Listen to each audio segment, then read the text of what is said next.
En marge du deuxième forum Educavox, ici à Arsac, à la Winery, avec Thierry Tabois, directeur des enjeux sociaux et sociétaux du groupe Orange. Le groupe Orange, justement, le groupe Orange développe beaucoup d'actions vers l'ouverture, vers un monde ouvert. Est-ce que vous pouvez nous en dire un petit peu plus? Tout d'abord, on a commencé à vraiment travailler sur l'innovation ouverte au sens des pépites du web, les futurs Twitter, etc.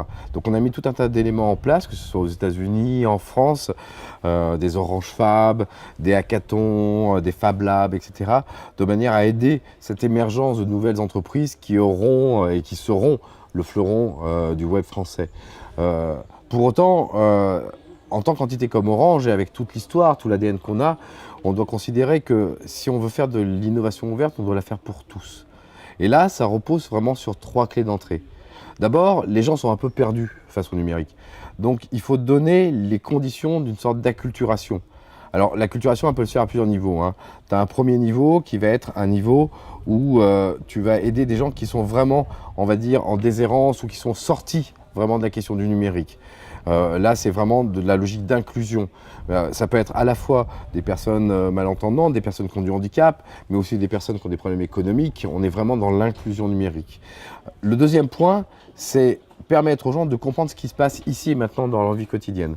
Alors ça, c'est ce qu'on a essayé de faire avec un site qu'on a appelé le Digital Society Forum, qui est porté par Orange, mais qui n'est pas Orange au sens de Orange Préempte. C'est vraiment l'histoire de rassembler toute une communauté pluridisciplinaire de gens autour de cette question-là pour faire comprendre le numérique. Et ça se traduit par tout un tas de rendez-vous dans la vie réelle. Parce que moi, j'ai tendance à considérer que la vision d'un sociologue vaut autant que l'expérience singulière de quelqu'un. Alors, une fois qu'on a fait ça, c'est bien, mais ce n'est pas suffisant. Parce que la personne qui a travaillé sur la parentalité à l'ère du numérique, tout d'un coup, elle peut ressentir de ça en disant « Oh là, je sais rien faire, je rentre chez moi, je coupe Facebook, je coupe la télé, je fous l'ordinateur dehors, etc. » Il faut donner des éléments pour montrer ce qui existe. Comment faire pour faire en sorte que les gens aient une sorte de pouvoir d'agir sur le numérique. Ce qu'on appelle en anglais l'empowerment. On a mis longtemps à trouver une traduction française à ce mot qui était vraiment purement anglophone. Et ce pouvoir d'agir, ça passe par des écoles. Alors c'est des écoles d'un nouveau type, hein. C'est des écoles où tu apprends à coder du Python, mais aussi où tu apprends à connaître des gens qui sont différents de toi et qui vont t'aider dans ton projet. Parce qu'aujourd'hui, il faut apprendre à ne pas savoir. Et donc ça, c'est des écoles comme Simplon, comme Médiacité à Bordeaux, etc., avec lesquelles on essaie de travailler. Et puis, troisième point, et ça on a beaucoup appris avec l'Afrique, c'est qu'une fois que tu as des gens qui sont prêts à se lancer dans des nouvelles formes d'entrepreneuriat, il faut vraiment aller vers ces logiques de ce qu'on appelle le social business ou entrepreneuriat social, c'est-à-dire un entrepreneuriat d'une nouvelle forme qui a une logique d'aider la société.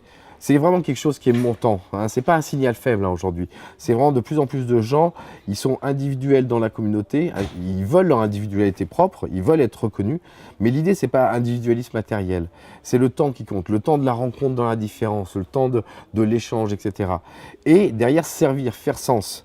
Et donc, on travaille, et c'est ce qu'on a signé il y a quelque temps avec La Ruche, l'idée d'essayer d'accélérer, de faire passer à l'échelle ces acteurs-là. Avec plusieurs points, hein. Le premier point, c'est d'apporter des technologies, d'apporter des données, d'apporter des compétences, voire du mécénat de compétences pour essayer de booster toute cette dynamique. Et aujourd'hui, on le fait en France, on le fait en Afrique avec des incubateurs, et j'espère qu'on va pouvoir continuer à le faire dans des pays comme l'Espagne, où, comme je te le rappelle, il y a à peu près 40% de chômeurs sur les 18-30 ans.